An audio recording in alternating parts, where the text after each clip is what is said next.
Hello guys, next part start होता है यहाँ से कि हमें जोंग का दिखाया जाता है। इसके हाथ में एक ब्रेसलेट होता है, वही सेम टू सेम जो कि जू ने इसे दिया था। साथ ही ये वॉन के बारे में सोच रहा होता है कि उसने किस तरह से जू को प्रपोज किया। ये ब्रेसलेट वो जू को देना चाहता था, लेकिन जब उसने ये सब कुछ देखा तो ये ब्रेसलेट उसने अपने पास ही रख लिया। वहीं साथ ही जू के घर का दिखाया जाता है कि ये लोग खाना खा रहे होते हैं और इसकी मॉम कहती है कि तुम्हें पता है ना कि जो भी तुम चाहो वो कर सकती हो, और अगर किसी चीज में तुम खुश हो जाओ तो इसका मतलब मैं भी खुश हो जाऊंगी। तो मेरी बिल्कुल भी परवाह नहीं करना और वहाँ पर अपना बहुत अच्छे से ख्याल रखना।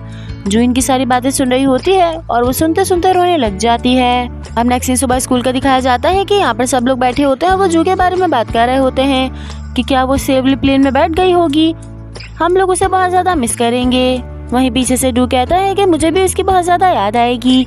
तो नैन कहता है कि तुम लोग तो इस तरह से बिहेव कर रहे हो कि जैसे वो वापस ही नहीं आएगी।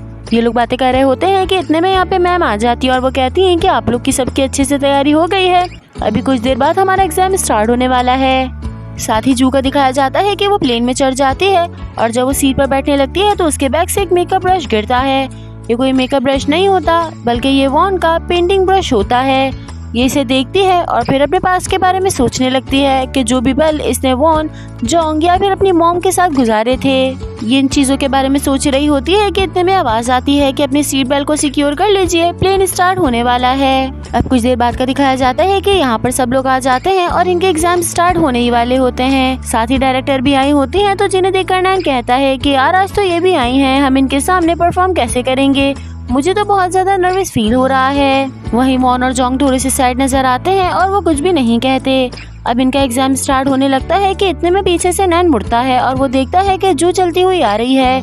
ये देखकर वो बहुत ज्यादा हैरान हो जाता है और जोर से कहता है कि जू यहाँ पर क्या कर रही है। सभी लोग पीछे मुड़ते हैं और इसकी तरफ देखने लग जाते हैं। रीना की फ्रेंड इतनी हैरान होती है और वो कहती है कि मुझे तो ऐसा लग रहा है कि ये सब कुछ ख्वाब है, कोई मुझे पिंच करे। तो डू उसको फौरन से जोर से पिंच कर देता है और उनको यकीन हो जाता है कि जो वाकई में यहाँ पे मौजूद है। इसके वापस आने से सभी लोग खुश हो जाते हैं और साथ ही वॉन को भी बहुत ज्यादा अच्छा लगता है। फिर ये अपनी टीम के पास जाते हैं तो वो लोग इससे पूछते हैं कि क्या हुआ, तुम वापस क्यों आई हो।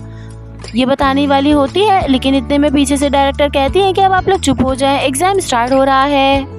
फिर वो कहती हैं कि आज के हमारे एग्जाम का जो टॉपिक है वो ब्यूटी है। आपकी टीम में से आप कोई भी मेंबर सिलेक्ट कर लीजिए और उसके ऊपर ब्यूटी की डेफिनेशन को डिस्क्राइब करें। सब लोग अपना अपना टेस्ट स्टार्ट कर देते हैं। वहीं वॉन्गजू वाली टीम बहुत ज्यादा कंफ्यूज बैठी होती है। ये लोग कहते हैं कि हम लोगों को क्या करना चाहिए कि जिससे हमारी ब्यूटी की डेफिनेशन अच्छे से डिस्क्राइब हो जाए। वहीं पीछे रीना की फ्रेंड पहले तो उसका मेकअप रिमूव करती है और कहती है कि हम लोग एक बहुत ही नेचुरल लुक देंगे जिससे फ्लॉस तो छुप जाएंगे लेकिन चेहरे के फीचर्स अच्छे से नुमाया होंगे। नैन उन लोगों की बात सुनता है और फिर यहाँ पे कहता है कि क्या हम लोग भी सेम टू सेम यही कर लें। इस पर वॉन्गजू चीखती है और कहती है कि क्या तुम्हारे पास दिमाग नहीं है जो तुम दूसरों का आइडिया चुराओगे। जोंग कहता है कि हम लोग बिल्कुल वैसा ही करेंगे जिस तरह से हम लोगों ने प्रैक्टिस की थी। फिर वो जू से पूछता है कि हमें पहले क्या करना चाहिए। जू कहती है कि सबसे पहले मैं स्किन केयर करूंगी। इस पर नैन हैरानी के साथ पूछता है कि हमारे पास इतना टाइम नहीं है कि तुम स्किन केयर करो और उसके बाद हम तुम्हारा मेकअप करें। लेकिन ये लोग उसकी बात नहीं सुनते और जू के फेस पर मास्क अप्लाई करने लगते हैं। वहीं ऊपर डायरेक्टर खड़ी होती है और वो सबको नोट कर रही होती है। जब कुछ देर बाद जू का फेस मास्क सूख जाता है तो वो जल्दी से जाती है और उसे वॉश करके आती है। वापिस आने के बाद ये अपने फेस पे प्राइमर लगाती है तो नैन पूछता है कि तुम कितना टाइम वेस्ट कर रही हो। इस पर ये कहती है कि अगर मैं पहले प्राइमर लगाऊंगी तो इससे मेरे पोर्स बहुत ज्यादा क्लोज हो जाएंगे और मेरी स्किन मेकअप के बाद बहुत ज्यादा स्मूथ लगेगी। ये सुनकर वो कहता है कि तुम्हारी बातों से लगता है कि तुम किसी बड़े स्किन एक्सपर्ट की बेटी हो। ये सुनकर सब हंसने लग जाते हैं और ये जल्दी से अपने फेस पर अप्लाई कर लेती है। अब जाकर इसका मेकअप स्टार्ट होता है और जोंग इसके फेस पे फाउंडेशन लगाता है। अब फेस पाउडर लगाने की बारी आती है लेकिन जोंग को वो नहीं मिल रहा होता। तो जू कहती है कि मेरे पास एक रखा हुआ है, तुम इसे यूज कर लो।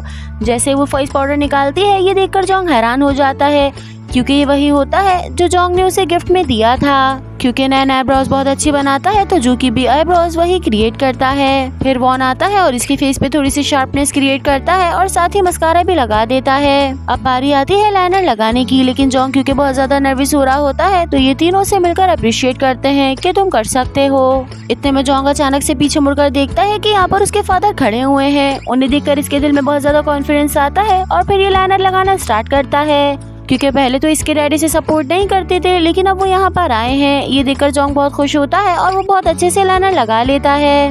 ये देखकर जॉन्ग के फादर भी बहुत ज़्यादा खुश होते हैं और अब जू का मेकअप कंप्लीट हो जाता है। वो बहुत ही हसीन लग रही होती है और उसे देखकर ये तीनों भी उसकी बहुत ज़्यादा तारीफ करते हैं। इतने में यहाँ पर जू की मॉम और मीजा भी यहाँ पर आ जाती हैं और वो भी इसे अप्रिशिएट करने लगती हैं।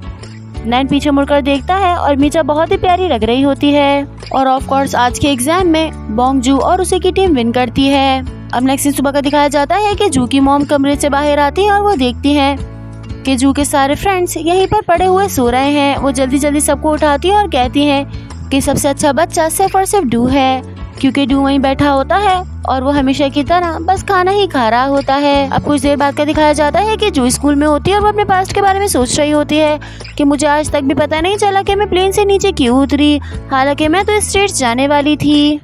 साथ ही कहती है कि मुझे पता चल गया है कि बेशक स्किन केयर बहुत ज़्यादा ज़रूरी है, लेकिन उसके साथ मेकअप भी अच्छा लगता है। और अगर मैं इस स्कूल में नहीं आती तो मुझे कुछ भी पता नहीं चलता। यहाँ पे आने के बाद मैंने बहुत अच्छे अच्छे फ्रेंड्स बनाए जो हमेशा मेरे फ्रेंड्स बनकर ही रहेंगे। साथ ही कुछ अच्छे टीचर्स भी मिले जो कि मुझे हर अच्छी बात पे गाइड करते रहे और एक एडवाइस करती है कि हमें कुछ भी सीखे बगैर उसके लिए बुराई नहीं सोचनी चाहिए, क्योंकि हर काम अच्छा होता है, कोई भी काम बुरा नहीं होता। अब नेक्स्ट डे का सीन दिखाया जाता है कि जू और वॉन साथ बैठे होते हैं और वो उसका मेकअप कर रहा होता है।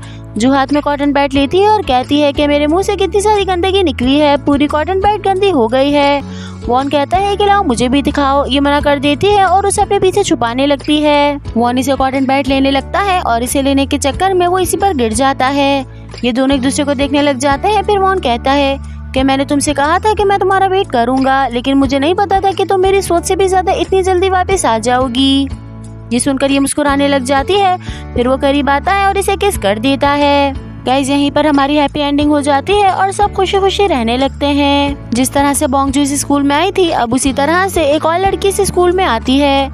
ये अपना नाम बार बार ले रही होती है, लेकिन मैम इसके आगे एब्सेंट लगा देती हैं और हमेशा की तरह नैन उसे गाइड करता है और उसे बताता है कि इस स्कूल में वो बच्चे अलाउ नहीं है जो कि बेयर फेस के साथ आ जाते हैं। मेकअप करना यहाँ पर बहुत ज़्यादा ज़रूरी है।